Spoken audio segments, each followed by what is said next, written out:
Hello learners, welcome once again to net वाला भैया YouTube platform. Net वाला भैया यूट्यूब प्लेटफॉर्म में मैं आपका फिर से एक बार स्वागत करता हूं। तो कैसे हैं आप सब? उम्मीद करते हैं आप सब अच्छे होंगे और आपका पढ़ाई काफी अच्छे से चल रहा होगा। हम लोग ऑलरेडी एचआरएम का क्लासेस को स्टार्ट कर रखे थे, उसी क्लास को आज कंटिन्यू करेंगे। पिछले क्लासेस में हम लोगों ने जॉब डिस्क्रिप्शन, जॉब स्पेसिफिकेशन से रिलेटेड सारी चीजों के बारे में पढ़े थे। आज उसी क्लास को कंटिन्यू करते हुए आज एचआरएम के ही एक पार्ट में, जिसमें रिक्रूटमेंट एक पार्ट है, जिसको हम लोग आज स्टार्ट करेंगे। तो चलिए करते हैं क्लास का शुरुआत। चलिए एक बार फिर से आपका स्वागत करते हैं नेट वाला भैया पे। अगर आप हमारे चैनल पे नए हैं और आपको हमारा वीडियो पसंद आता है तो आप चैनल को सब्सक्राइब कर लीजिए, बेल आइकन को प्रेस कर लीजिए ताकि जो भी नोटिफिकेशन हो वो आपको सबसे पहले मिल जाए। और अभी तक अगर आपने हमारे टेलीग्राम चैनल को ज्वाइन नहीं करा है तो @नेट वाला भैया के नाम से हमारा टेलीग्राम चैनल है, उसको आप ज्वाइन कर ले। उससे क्या होगा, जो भी क्लासेस के इंफॉर्मेशन है, नोट्स है, वो आपको मिल जाया करेंगी। प्लस अगर आप हमें इंस्टाग्राम में भी फॉलो करना चाहते हैं तो कर सकते हैं, फेसबुक में भी आप हमें @नेट वाला भैया के नाम से फॉलो कर सकते हैं। फिर भी अगर आपको कोई पर्सनल क्वेरी है, कुछ आप हमसे कुछ असिस्टेंस चाहते हैं तो आप हमें इस नंबर पे भी डायरेक्टली व्हाट्सएप के जरिए जुड़ सकते हैं। तो आज हमारा होगा लेक्चर नंबर 6 एचआरएम का, जिसमें बेसिकली हम लोग रिक्रूटमेंट और सिलेक्शन के बारे में बात करेंगे। क्या बात करेंगे? रिक्रूटमेंट और सिलेक्शन। देखिए रिक्रूटमेंट एक वो प्रोसेस को बोलते हैं, या फिर रिक्रूटमेंट एक ऐसा प्रोसेस है जहां पे हम लार्ज नंबर ऑफ कैंडिडेट को अट्रैक्ट करते हैं कि आइए आप हमारे कंपनी में अप्लाई कीजिए। तो क्या कोई भी जाके आपके कंपनी में अप्लाई कर सकता है? नहीं। कैसे? और कर सकता है वो भी कैसे, जरा बताइए। सपोज दैट मेरा एक समझ लो कि प्रोडक्शन हाउस है। प्रोडक्शन हाउस में मेरे को 4 बीटेक किए हुए इंजीनियर चाहिए, 4 डिप्लोमा होल्डर चाहिए। तो हम उसके अकॉर्डिंग एडवर्टीजमेंट डाल दिए कि हमको इतने लोगों की जरूरत है। ठीक है, मेरे पास वैकेंट पोजीशन 4 इंजीनियर बीटेक वाले लोगों के लिए है और 4 डिप्लोमा होल्डर के लिए है। तो अब मेरे पास रिक्रूटमेंट में ये होता है कि क्या वो सिर्फ 4 ही कैंडिडेट आपके पास अप्लाई करेंगे? नहीं, हो सकता है आपके पास 4000 कैंडिडेट आ जाए। उस 4 सीट के लिए हो सकता है 4 लाख कैंडिडेट आ जाए, 1 लाख आ जाए, 2 लाख आ जाए, बहुत सारे लोग आ सकते हैं। क्योंकि रिक्रूटमेंट एक ऐसा प्रोसेस होता है जहां पे हम लोगों ने ये बताया है कि इतना क्वालिफिकेशन हमको चाहिए एक काम को करने के लिए। तो एक बीटेक वाला होना चाहिए, 4 बीटेक वाला होने चाहिए और 4 हमें चाहिए कैंडिडेट वो डिप्लोमा होल्डर चाहिए। ठीक है, क्या यहाँ पे कोई रिस्ट्रिक्शन है कि सिर्फ 100 लोग फॉर्म भर सकते हैं, 200 लोग भर सकते हैं या 300 लोग एप्लीकेशन फॉर्म भर सकते हैं? नहीं, बहुत सारे लोग भर सकते हैं। ठीक है सर, तो ये बहुत सारे लोग भर सकते हैं, तो यहाँ पे किसी कैंडिडेट को अभी तक तो हम चयन नहीं किए हैं, मतलब चुने नहीं है, बस यहाँ पे लोग अप्लाई कर रहे हैं। तो रिक्रूटमेंट में जो कि एक साथ बहुत सारे लोग अप्लाई कर पाते हैं, वहां पे किसी का कोई सिलेक्शन नहीं होता है, बस वो अप्लाई करते हैं। इसीलिए इस प्रोसेस को पॉजिटिव प्रोसेस भी कहा जाता है। रिक्रूटमेंट एक पॉजिटिव प्रोसेस है, लेकिन रिक्रूटमेंट हो गया, इतने लोग आपके पास अप्लाई कर लिए। सपोज दैट कि 100 लोग आपके पास अप्लाई किए, तो आप उसके बाद उनका रिटर्न टेस्ट लोगे। रिटर्न टेस्ट लेने के बाद फिर इंटरव्यू लोगे। इंटरव्यू लेने के बाद हो सकता है कुछ फिजिकल टेस्ट लोगे, बहुत सारे टेस्ट लोगे आप। ठीक है, लेकिन एक चीज बताओ, तो आप जब सिलेक्शन के प्रोसेस में आओगे तो वहां पे आप क्या करोगे? 100 लोग आपके पास अप्लाई किए हैं, सीट तो आपके पास 4 ही है, तो कहीं ना कहीं तो आपको 4 ही लोगों को लेना है। तो जब 4 ही लोगों को लेना है तो बाकी के 96 लोग तो एलिमिनेट करना है, मतलब हटाना है। तो इसीलिए सिलेक्शन एक नेगेटिव प्रोसेस कहलाता है। ठीक है, तो बेसिकली इन सारी चीजों के बारे में हम लोग अभी खुल करके चर्चा करेंगे। प्रोसेस के बारे में, रिक्रूटमेंट का प्रोसेस जो कि एग्जाम के पॉइंट ऑफ व्यू से बहुत इंपॉर्टेंट है। इन सारे पॉइंट्स के बारे में एक एक करके, एक एक पॉइंट्स को एकदम ब्रीफ, शॉर्ट और प्रिसाइज वे में हम लोग डिस्क्राइब करते हुए आगे समझते हुए चलेंगे। चलिए आते हैं अपने नोट्स पे, जहां पे सबसे पहले हम लोग बात करेंगे रिक्रूटमेंट का।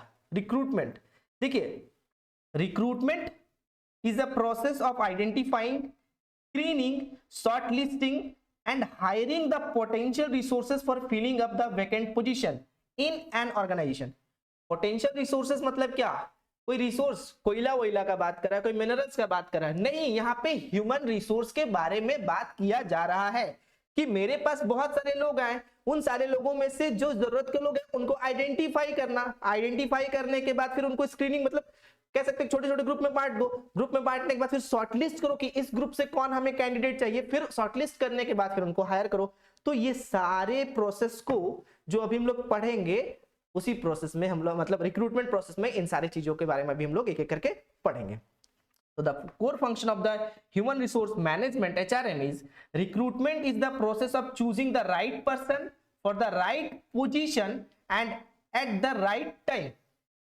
अब करना है आपको प्रोडक्शन और आप जाके ढूंढ रहे हो मैनेजर, क्या ये right person for the right job के लिए आप ढूंढ रहे हो? ना ना सर, हमको तो काम है प्रोडक्शन में, ढूंढ रहे हैं मैनेजमेंट के लिए, नॉट पॉसिबल। तो हमको जो काम होता है उसके लिए जो ढूंढते हैं उसी एक रिक्रूटमेंट का प्रोसेस कहलाता है। Recruitment refers to the process of attracting, attract करना बहुत सारे लोगों को, मतलब कैंडिडेट्स को, उनमें से फिर सेलेक्ट करना, सेलेक्ट करने के बाद फिर उनका जो पोटेंशियल है उनके अकॉर्डिंग उनको अपॉइंट करना, that is your recruitment. Recruitment start होता है यहाँ पे। चलो, recruitment is the process of searching for a prospective employees and stimulating them to apply for the job in the organisation, ताकि वो जॉब के लिए ऑर्गेनाइजेशन में अप्लाई कर सके। एक दो डेफिनेशन इसके बारे में पढ़ेंगे और डेफिनेशन पढ़ने के बाद फिर बाकी डेफिनेशंस आप घर पे पढ़ोगे, ठीक है, अपना जब नोट्स पढ़ोगे उस टाइम पे।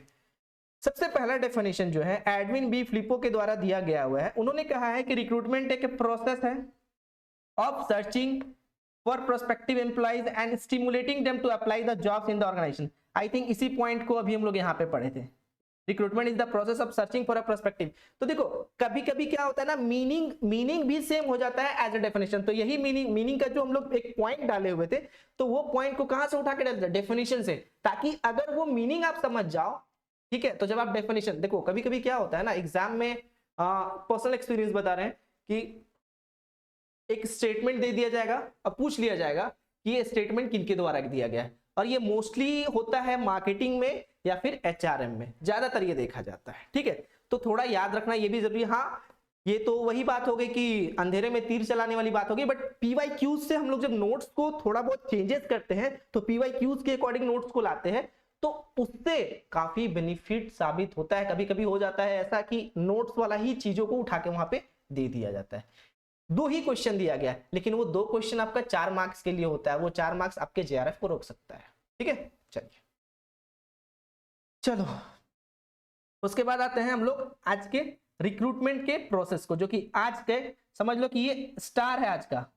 मतलब बेसिकली हम लोग इसके बारे में बहुत अच्छे से चर्चा करेंगे, क्योंकि ये बहुत इंपॉर्टेंट है, बहुत इंपॉर्टेंट है ये चीज, और आपको काफी अच्छे से इस पे ध्यान देना चाहिए, ठीक है। रिक्रूटमेंट का प्रोसेस लगभग 5 स्टेप इसमें इन्वॉल्व है, जिसमें 5 स्टेप्स में हम लोग देखेंगे कि रिक्रूटमेंट करते कैसे हैं। रिक्रूटमेंट करने के लिए सबसे पहले क्या करना पड़ता है? तो कोई भी काम को करने के लिए सबसे पहले हम लोग क्या करते हैं?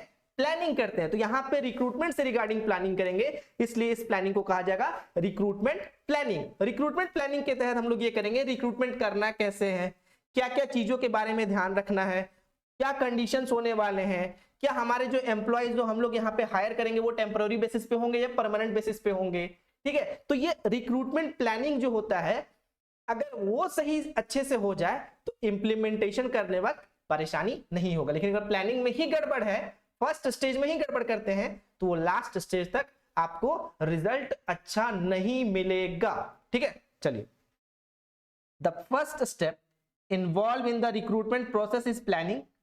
Here planning involves to draft a comprehensive job specification for the vacant position। मतलब ये बताएगा कि जो खाली जगह है वो किस जॉब के लिए है, एक्चुअली में उस जॉब का पोजीशन क्या है, मतलब किस चीज से रिगार्डिंग वो वैकेंट पोजीशन है, क्यों, और है तो किसकी वजह से है, किस चीज के लिए चाहिए हमको वहां पे। अगर वो वैकेंट पोजीशन को फुलफिल करना है तो जो फुलफिल करने वाला कैंडिडेट होगा उसके क्वालिफिकेशंस क्या होने चाहिए।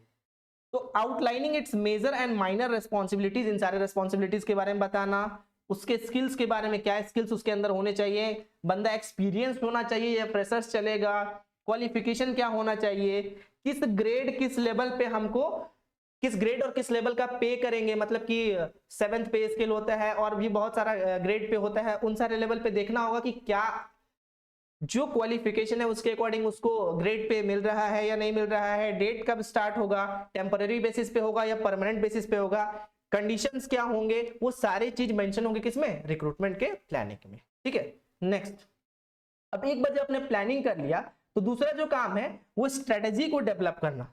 स्ट्रेटेजी याद रखिएगा थोड़े लंबे समय तक के लिए चलता है। कैसे? Once it is known how many with what qualification of candidates are required, एक बार जब आपको पता चल जाएगा कितने कैंडिडेट्स और किस क्वालिफिकेशन के कैंडिडेट्स आपको चाहिए, तो जो नेक्स्ट स्टेप आपका जो होगा उसमें आप क्या करोगे, एक स्ट्रेटेजी बनाओगे। उस स्ट्रेटेजी के तहत आप क्या करोगे, कैंडिडेट्स का रिक्रूटमेंट करोगे। कैसे? तो the strategic consideration to be considered में include issues like whether to prepare the required candidate themselves और hire it from the outside. मतलब जो मेरे पास कैंडिडेट है उन्हीं को कुछ ट्रेंड करके उन्हीं को उस वैकेंट पोजीशन में फुलफिल कर लिया जाए या फिर बाहर से हायर किया जाए। मतलब कि एक चीज समझो, अगर कंपनी के पास बहुत ज्यादा पैसा नहीं है तो हो सकता है वो रिक्रूटमेंट ना भी कराए। क्यों? क्योंकि रिक्रूटमेंट एक ऐसा प्रोसेस है, दो तरह का रिक्रूटमेंट होता है, एक इंटरनल होता है, एक एक्सटर्नल होता है। अगर वो इंटरनल करा रहा है मतलब वो पुराने एम्प्लॉयज को ही ट्रेंड करके एक, या फिर मान के चलो कि परफॉर्मेंस अप्रेजल आप लोगों ने थोड़ा बहुत पढ़ा है, तो परफॉर्मेंस अप्रेजल के अकॉर्डिंग उसको प्रमोट किया जाता है। प्रमोट करने के बाद फिर उसके पोटेंशियल्स के अकॉर्डिंग उसको ट्रेंड किया जाता है, क्या वो उस जॉब को फुलफिल करने के लिए मतलब बोल सकते हैं कि सही बंदा है, सही कैंडिडेट है या नहीं। अगर वो सही कैंडिडेट है तो फिर हम लोग क्यों एक्सटर्नल रिक्रूटमेंट करा के इतना खर्चा करें। लेकिन फिर यहाँ पे एक लेकिन आ जाता है, अगर एक्सटर्नल रिक्रूटमेंट करते हो तो आपके पास सबसे बड़ा फैक्टर जो होता है वो क्या होता है, फ्रेश टैलेंट आपके पास आता है। क्या आता है? फ्रेश टैलेंट आता है। ठीक है, तो सब चीज के अपने बेनिफिट्स हैं, प्रोज एंड कॉन्स हैं। ठीक है, तो सारी चीजों के बारे में बात करते हुए हम लोग आगे चलेंगे। नेक्स्ट है जो थर्ड स्टेप है वो है सर्चिंग। सर्चिंग मतलब क्या? ढूंढना। कहां? पानी में घुस के ढूंढते रहो? नहीं।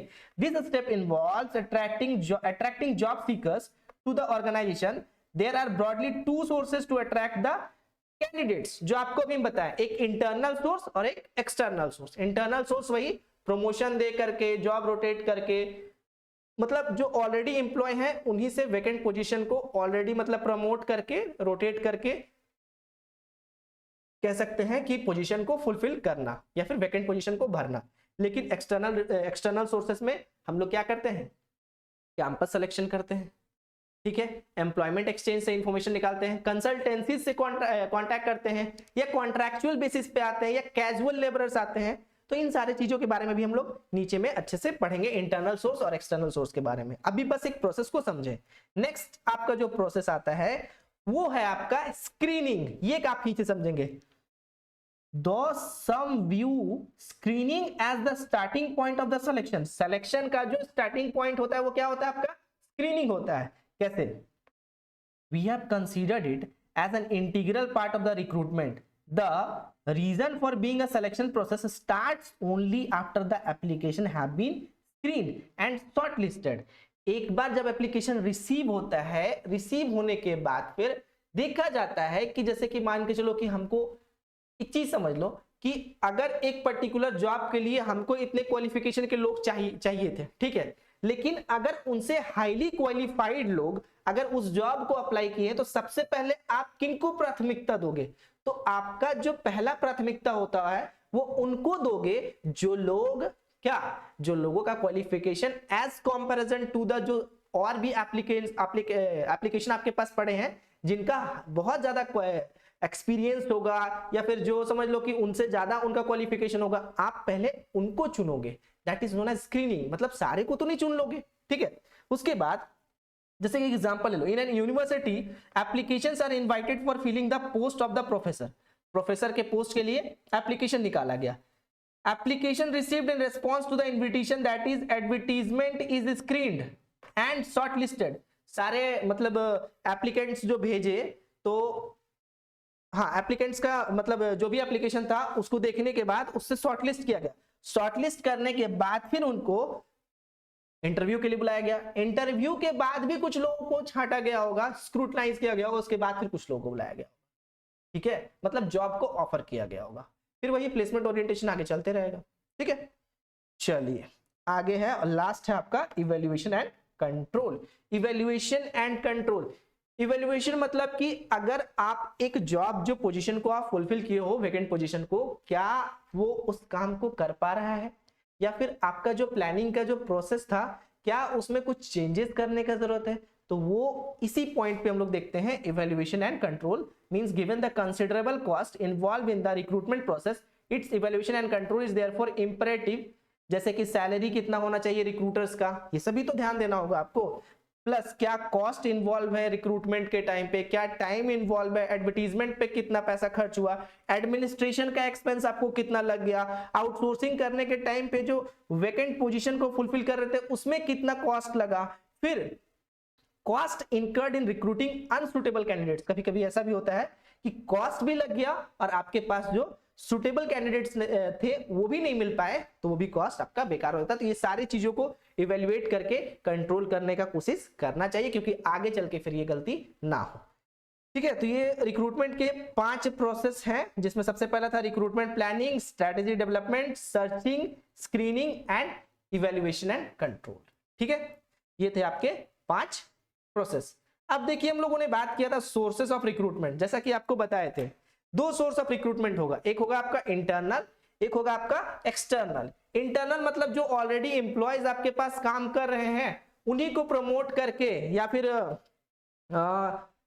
प्रीवियस एप्लीकेंट्स, कुछ पुराने एप्लीकेंट्स जो होंगे जो ऑलरेडी आपके पास एप्लीकेशन जमा करके गए होंगे, लेकिन जो कि आपके पास जो वैकेंट पोजीशन था वो खाली नहीं था, उसके कारण आप ले नहीं पाए, तो उनको फिर से बुला लेना।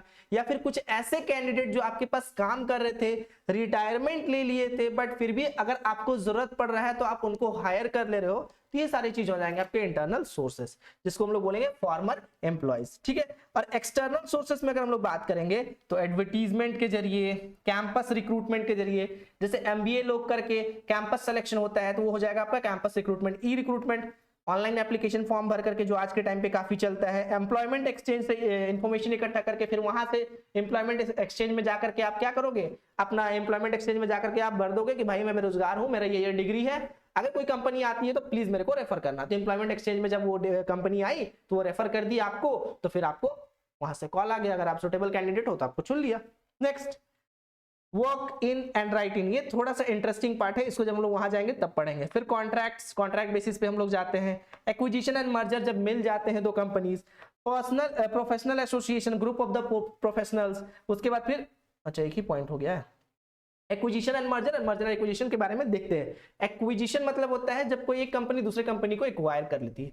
मर्जर मतलब होता है 2 कंपनी मिल जाते हैं आपस में। ठीक है, चलिए सबसे पहले बात करेंगे इंटरनल सोर्स ऑफ रिक्रूटमेंट। तो internal source of recruitment refers to seeking the employee from within the organisation to fulfil up the vacant position.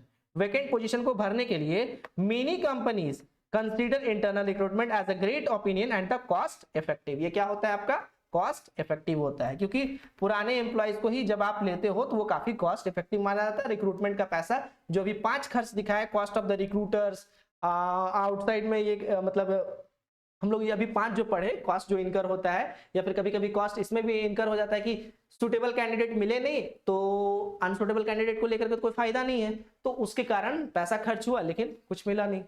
ठीक है, तो चलिए आते हैं हम लोग इंटरनल रिक्रूटमेंट में। सबसे पहले बात करेंगे वो है आपका क्या, आपका है previous applicants to fill up the immediate opening, calling up or emailing the candidates who have previously applied to the organization is the cheapest and the quickest source of the recruitment। अभी recently मैं कुछ समय पहले एक company में job करता था, नाम मैं नहीं बताना चाहूंगा, मैं जॉब नहीं करता था एक्चुअली, मैं वहां पे अप्लाई करा था। तो अप्लाई जब करा था तो उन्होंने मेरे को कुछ क्राइटेरिया बता रखा था, वो क्राइटेरिया एक्चुअली मेरे को पसंद नहीं आया, तो वो मैं कंपनी को ज्वाइन ही नहीं करा। ठीक है, काफी नामी कंपनी है, नाम नहीं लेना चाहिए इसलिए नाम नहीं ले रहा हूँ। तो वो कंपनी को मैंने ज्वाइन नहीं करा। तो कुछ समय के बाद, आई थिंक साल भर के बाद, उस कंपनी ने मेरे को फिर से कॉल करा, मेल करा कि क्या आप आज भी इंटरेस्टेड हो इस जॉब को करने के लिए। तो मैं मेल का कोई रिप्लाई नहीं किया, बट फिर भी उधर से कॉल आया, मेरे को कॉल आया, उन्होंने सारे कंडीशंस को बताया, मैंने सारी चीजों को पूछा, पूछने के बाद फिर उन लोगों ने बोला कि अगर आप अग्री करोगे तो फिर आपको इंटरव्यू के लिए ये किया जाएगा। तो ये प्रीवियस एप्लीकेंट्स का मतलब ये होता है कि पुराने एप्लीकेंट्स जो कि अभी जॉब नहीं कर रहे हैं बट कभी उस कंपनी में अप्लाई किए थे, तो आज वेकेंट पोजीशन है, तो आज वो रिक्रूटमेंट का प्रोसेस नहीं अपनाएगा, बस वो बोलेगा आइए इंटरव्यू दीजिए, अगर सब कुछ ठीक है तो आपको सेलेक्ट कर लिया जाएगा, अदरवाइज फिर go to hell. Next, present employees. Present employees में वही प्रमोशन दे करके, ट्रांसफर करके, ठीक है, ये भी आपका काफी चीपेस्ट होता है क्योंकि जो ऑलरेडी मेरे पास हैं उन्हीं को हम प्रमोट करके ऊपर वाले स्टेज में लेके चले गए हैं, बस थोड़ा बहुत ट्रेनिंग देना है और बाद में वो काम में माहिर हो जाएंगे, तो वो होता है आपका प्रेजेंट एम्प्लॉयज के साथ। फिर एम्प्लॉय रेफरल। एम्प्लॉय रेफरल मतलब होता है कि जब आप ऑलरेडी किसी, जैसे मैं किसी कंपनी में काम कर रहा हूं, ठीक है, मैं किसी कंपनी में काम कर रहा हूं, तो उसके बाद फिर अगर कोई ऐसा बंदा वहां पे जॉब पे अप्लाई करना चाहता है जो मेरा रिलेटिव है, तो हम या फ्रेंड है, तो मैं उसके लिए रेफरल दूंगा कि नहीं ये बंदा काफी अच्छा है, तो वो मेरे रेफरेंस के बेसिस पे जो वहां पे ज्वाइन करेगा, दैट इज एम्प्लॉय रेफरल।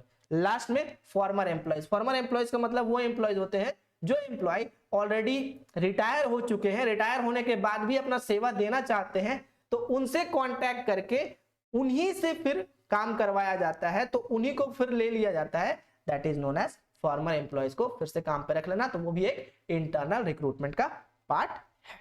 ठीक है, चलिए अब देखो merits and demerits of internal recruitment. सबसे बड़ा डीमेरिट है कि आपके पास फ्रेश टैलेंट नहीं आएगा।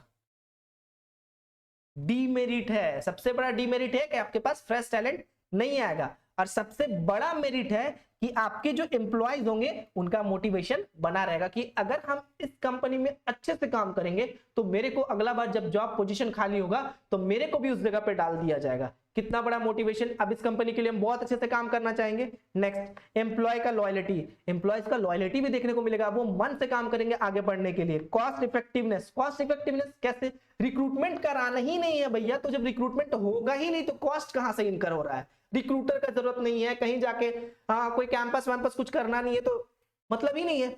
उसके बाद सिंप्लीफाइड प्रोसेस, काफी सिंप्लीफाइड है, मेलिंग के जरिए, कॉलिंग के जरिए हम लोग क्या करते हैं, एम्प्लॉयज से कांटेक्ट कर लेते हैं। रिलायबिलिटी, जो कि ऑलरेडी मेरे पास काम कर रहे हैं तो वो भरोसेमंद एम्प्लॉय है।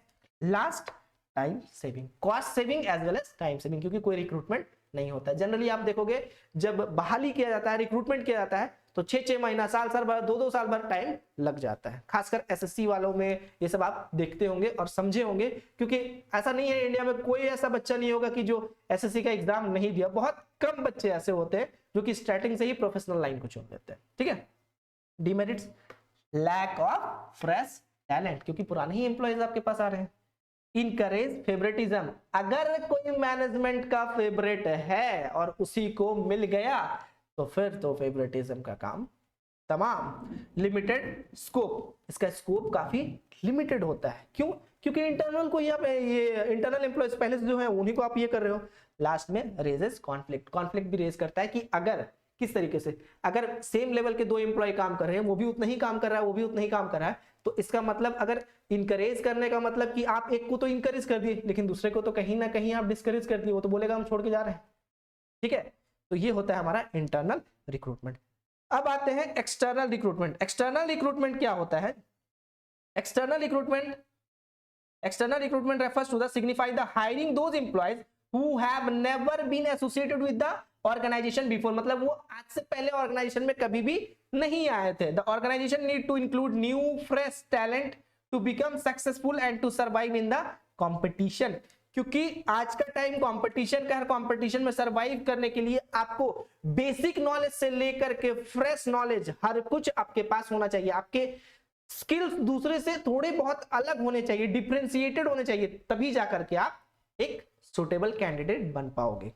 चलिए, तो अगर बात करें एक्सटर्नल सोर्स ऑफ रिक्रूटमेंट में, उसमें सबसे पहला दिया हुआ एडवर्टीजमेंट। एडवर्टीजमेंट के जरिए न्यूज़पेपर में कटिंग, टीवी में एड, ठीक है।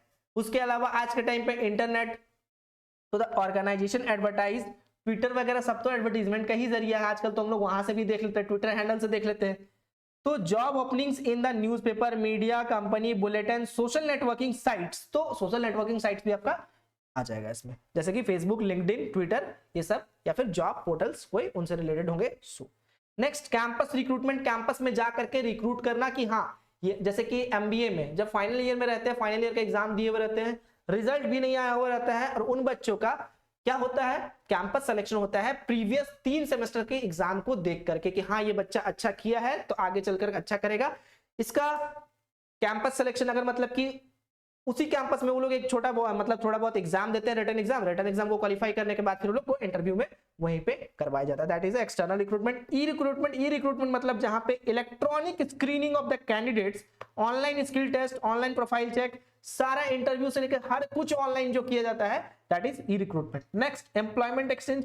एम्प्लॉयमेंट एक्सचेंज मतलब जो रजिस्टर्ड ऑफिस होते हैं वहां पे जा करके, जैसे कि मान के चलो हम एक ऑर्गेनाइजेशन है, मेरे को एम्प्लॉइज की जरूरत है, ठीक है, तो मैं सीधे गया, मैं सीधे कांटेक्ट करा किसको, एम्प्लॉयमेंट एक्सचेंज को। उनके पास कुछ एप्लीकेंट्स थे, वो बोले कि सर मेरे पास तो कुछ एप्लीकेशंस आए हैं, आपके जो क्वालिफिकेशन चाहिए आपके जॉब के लिए उसके अकॉर्डिंग है 10-20, तो मैंने बोला चलो भेज दो। भेज देने के बाद मैं उनको डायरेक्टली बात कर लिया, तो that is also external recruitment का part. Next outsourcing consultancies. Consultancies आज के टाइम पे बहुत फेमस है, ध्यान से सुनना। Some private consultancies are professionally working to recruit employees on behalf of the organization। Organisation इसमें इन्वॉल्व नहीं होती है, इसमें कंसल्टेंसी कंपनीज जो होती है वही रिक्रूट करके देती है एज पर देयर क्या रिकमेंडेशंस, या फिर जो मतलब अपना नीड्स बताते हैं हमको इस तरह के लोग चाहिए, उसके अकॉर्डिंग वो लोग रिक्रूट करके देते हैं। उसके बाद walk ins and write ins, ध्यान सुनना। The organisation without any effort get random application, बिना एफर्ट का एक एप्लीकेशन मिल गया। When the job seeker submit their CV, जब जॉब सीकर सबमिट करते अपना सीवी का, either by visiting the organisation और पोस्टिंग द लेटर और सीवी और mailing the CV on the company mail ID, मतलब मांगा नहीं गया है, आप भेज दियो। आप ये कहना चाहते हो कि जब भी जरूरत पड़ेगा कॉल मी, मतलब कि जब भी आपके पास ये जगह खाली होगा मेरे को आप बुला लेना, ठीक है। उसके बाद कॉन्ट्रैक्टर। कॉन्ट्रैक्टर के अंदर जब आप काम करोगे तो कॉन्ट्रैक्ट बेसिस पे आपको कुछ समय पे काम करवाया जाएगा। उनको कैजुअल लेबरर भी कहा जाता है या कैजुअल वर्कर भी कहा जाता है, क्योंकि वो परमानेंट नहीं होते, वो टेम्पररी होते। फिर acquisition and merger. At the time of the companies merger और acquisition of the another company, it has to lay off. Lay off मतलब होता है छटनी करना। छटनी करना मतलब स्क्रूटनाइज, कुछ लोगों को छोड़ना। कोविड के टाइम पे आप लोगों ने देखा कि बहुत सारे कंपनी अपना एम्प्लॉयज का ले ऑफ कर रही है। जैसे अभी हाल फिलहाल में वॉलमार्ट या किसी का आया हुआ था न्यूज में कि उन्होंने अपने कंपनीज के एम्प्लॉयज को ले ऑफ किया, मतलब कि कम किया है। मान के चलो कि मैन पावर आपको चाहिए 10, आपके पास है 20, तो आप क्या करोगे, मैच नहीं कर पा रहा है तो वहां पे आप ले ऑफ करोगे, ठीक है। अब इसके मेरिट्स और डीमेरिट्स के बारे में बात करते हैं। तो मेरिट्स मतलब फेयर एंड इम्पार्शियल, क्योंकि फेयर इसलिए होता है क्योंकि आप किसी कैंडिडेट को जानते नहीं, वहां से पहले आप मिले नहीं हो। ट्रांसपेरेंसी बिल्कुल, क्योंकि पारदर्शिता है, क्योंकि आप जो रिक्रूट करोगे वो कोई बायसनेस के बेसिस पे नहीं होगा, फ्रेश टैलेंट आपके पास आएगा, इसका स्कोप काफी वाइडर है और ये ऑर्गेनाइजेशनल ग्रोथ के काफी मतलब ऑर्गेनाइजेशन ग्रोथ इसमें काफी देखने को मिलता है। उसके बाद अगर आप बात करोगे इसका डिमेरिट्स का, तो सबसे पहले एम्प्लॉय टर्नओवर। एम्प्लॉय टर्नओवर का मतलब ये होता है कि अगर आप इंटरनल एम्प्लॉयज जो आपके पास ऑलरेडी हैं उनको अगर आप प्रमोशन नहीं दे रहे हो, बल्कि हायर पोजीशंस पे आप नए नए लोगों को लाके डाल रहे हो, तो वो लोग डीमोटिवेट होंगे और उस कंपनी को छोड़ते जाएंगे। That is employee turnover. Time consuming, काफी टाइम कंज्यूमिंग है, क्योंकि आउटसाइड जाके रिक्रूट करना पड़ता है, 6-6 महीना साल भर लग जाता है, बहुत सारा कॉस्ट इन्वॉल्व होता है। एम्प्लॉय का डिससेटिस्फेक्शन हो जाता है क्योंकि हम लोग को कोई प्रमोशन दे ही नहीं रहा है, और लास्ट में वो इनसिक्योर होते हैं और हो सकता है वो एब्सेंटिज्म करने लगे या तो जॉब छोड़ के चले दिए। चलिए last topic, factors affecting recruitment. Recruitment में कौन कौन से फैक्टर्स अफेक्ट करते हैं? तो पहला फैक्टर है आपका एक्सटर्नल फैक्टर, दूसरा है आपका इंटरनल फैक्टर। एक्सटर्नल फैक्टर मतलब वो फैक्टर्स जो कि आपके अनकंट्रोलेबल होंगे, वो फैक्टर्स को आप कंट्रोल नहीं कर पाओगे, अनकंट्रोलेबल फैक्टर्स जिनको आप कंट्रोल नहीं कर सकते हो। वही इंटरनल का बात करें तो वो होता है कंट्रोलेबल फैक्टर्स, ठीक है। तो जब भी कंट्रोलेबल फैक्टर्स होता है मतलब उसको आप कंट्रोल कर सकते हो। अनकंट्रोलेबल मतलब कि, चलिए एक एक करके, जिसमें सबसे पहला आपका है, अच्छा पहले इंटरनल दे दिए हैं, एक सेकेंड, वेट। चलो सप्लाई एंड डिमांड, देखो ध्यान से, अरे देखो, हाँ एक्सटर्नल फैक्टर में देखो पहले supply and demand. The availability of manpower both within the outside the organization is an important determinant in the recruitment process. If the company has a demand for more professional and there is a limited supply of the market for the professional demanded by the company, then company will have to depend upon the internal source by providing them special training and development program। मतलब कि आपको मिल ही नहीं रहे हैं professionals, तो आपको क्या करना होगा, जो आपके पास इंटरनल एम्प्लॉयज हैं उन्हीं को प्रमोट करके ट्रेनिंग एंड डेवलपमेंट के जरिए आगे बढ़ाना पड़ेगा और सप्लाई एंड डिमांड को मैच करना होगा। Next, labour market. Labour market क्या होता है, जहां पे लेबर अवेलेबल होते हैं। Employment condition in the community where the organisation is located will influence the recruiting effort, ये काफी इन्फ्लुएंस करेगा। और if there is a surplus of a man power at the time of recruitment, ज्यादा होंगे तो every informal attempts at the time of recruitment, जैसे कि notice board में, डिस्प्ले बोर्ड में भी आपको देखने को ये चीज मिलेगा। इमेज और गुडविल। इमेज और goodwill, image of the employer can work as a potential constraint conditions for the recruitment. Image बहुत मायने रखता है, उसका क्या गुडविल है, क्या लेकर के वो आएगा, क्या उसके अंदर ऐसा चीज है जो दूसरे में नहीं है। For example, finance was taken by the freshers MBAs when many finance company were coming up. तो फाइनेंस मतलब फाइनेंस का चाहिए तो फाइनेंस लेके जाएंगे। Next, political, social, legal environment, ये भी हमारे कंट्रोल में नहीं होता है। अनएम्प्लॉयमेंट रेट, ये भी कम हमारे कंट्रोल में नहीं होता है। कॉम्पिटिटर्स, ये सारे भी हमारे कंट्रोल में नहीं होते हैं। इसीलिए हम लोग क्या करते हैं, इन सारे चीजों से मैच करने का कोशिश करते हैं, ना कि इनसे आगे बढ़ पाएंगे, क्योंकि फ्यूचर अनप्रिडिक्टेबल है, अनसर्टेन से भरा हुआ है, तो ट्राई करते हैं हम लोग मैच करने का। इसीलिए एक्सटर्नल फैक्टर को अनकंट्रोलेबल फैक्टर्स कहा जाता है। और वही अगर बात करें इंटरनल फैक्टर में, तो यहाँ पे ह्यूमन रिसोर्सेज का प्लानिंग करना पड़ता है। साइज ऑफ द फर्म बहुत मैटर करता है कि साइज ऑफ द फर्म आपका छोटा है, बड़ा है, बहुत बड़ा है, बहुत छोटा है, कॉस्ट कितना इन्वॉल्व हो रहा है, क्योंकि recruitment incur cost of the employer, therefore organisation try to employ that source of recruitment which will bear a lower cost. तो आपको प्लानिंग करके ये देखना होगा कि किसमें कॉस्ट आपका कम इन्वॉल्व हो रहा है, फिर उसके अकॉर्डिंग आपको रिक्रूटमेंट करना चाहिए। लास्ट है आपका ग्रोथ एंड एक्सपेंशन, मतलब ऑर्गेनाइजेशन विल एम्प्लॉय और think for employing more personal if they are expanding its operation. अगर ऑपरेशन बढ़ा रहे हो तो दैट मींस आपको और एम्प्लॉयज का जरूरत पड़ेगा। क्यों? ग्रोथ एंड एक्सपेंशन के लिए। तो ग्रोथ एंड एक्सपेंशन ये आपका इंटरनल पार्ट है बच्चे, तो internal part is depend on you, that is controllable, but external part is not at all controllable. Political factors क्या आपके हाथ में है, लेकिन क्या आपके कंपनी का ग्रोथ है, एक्सपेंशन है, ये तो आपके हाथ में है। ठीक है, तो आज के क्लास में हम लोगों ने रिक्रूटमेंट को करा खत्म। तो मिलते हैं हम लोग अगले वीक में, अगले मंडे ट्यूसडे को अगली क्लास के साथ। तब तक के लिए आप अगर हमारे चैनल में नए हो तो सब्सक्राइब कर लीजिएगा चैनल को, बेल आइकन को प्रेस कर लीजिएगा। वीडियो अच्छा लगा तो वीडियो को लाइक कीजिएगा। चलिए bye bye, take care, good night.